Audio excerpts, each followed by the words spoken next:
my dog. For generations, rodeo has been an important aspect of Kansas. Because we live in a rural area that is very agriculture heavy, we see a lot of it. And it's important to know what goes on in rodeos and why some do and some don't support it. And I'm here to tell you that why some of the reasons why people don't support rodeo are crazy. And I'm here to talk about 4 topics in particular. Now, the first thing I want learning how each livestock contractor cares for their animal, the rules against animal cruelty, and the respect each athlete has for their horses will help you understand the truth about rodeo and being in line with people who support animal welfare.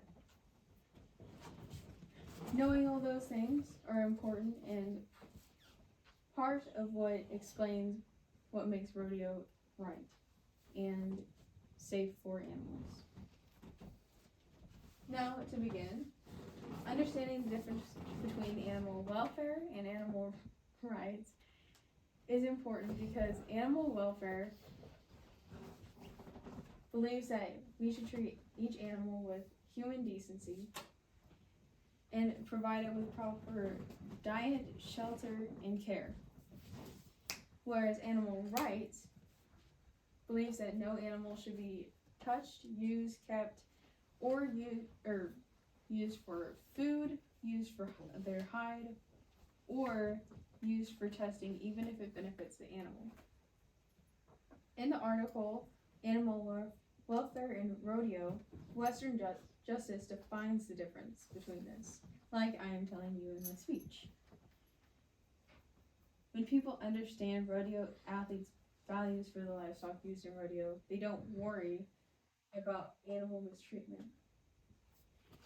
Now, bucking stock is a huge question for many people who do not understand rodeo. And the professional rodeo has over 70 rules designated to bucking stock and making sure that it is taking care of their stock correctly. Stock contractors are as well help share insightful messages about what makes rough stock events safe for their animals. John Barnes is a second-generation stock contractor who believes that his bucking stock only performs as well as it is treated. And this is why he takes such great pride in taking good care of his stock, because he wants his stock to perform well, and that's why he's a very influential person in professional rodeo, because he has good stock that everyone relies on.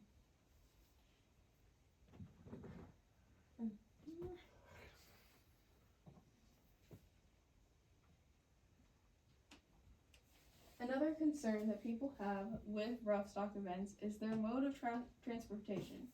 People believe that even if the events are upheld to the correct standards, as every rule book says, they believe that the behind the scenes is also mistreating the animal. And while that could be a fair argument, veterinarians like Dr. Christy Stone say that bucking stocks are bred to buck and not being hurt. Now, having on-site veterinarians are what help rodeos maintain a set of standards for keeping their animals safe with the proper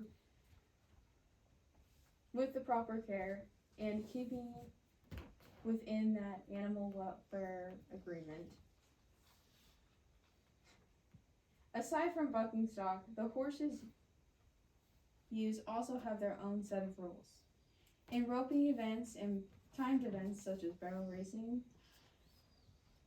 there are their own set of rules that horses cannot be given stimulants and that they need to be taken care of a certain way as well.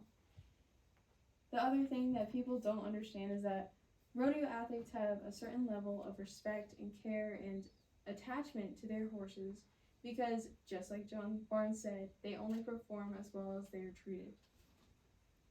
According to Ag Daily's article discussing animal safety, the American Vet Medicine Association found that the professional rodeo ends up with less than 1 in 2,500 animals injured in a year,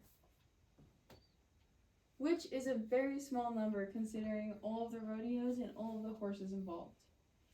Knowing that this number is so small also helps fight the argument that rodeo is cruel to animals. Ensuring that rodeo has a future and everyone knows the truth that people are not cruel to animals in rodeo ensures that future and makes it important because the people within rodeo and the rodeo athletes competing are great people to look up to, and they really capture the Western heritage that is important to Kansas as a whole and Western culture as a whole.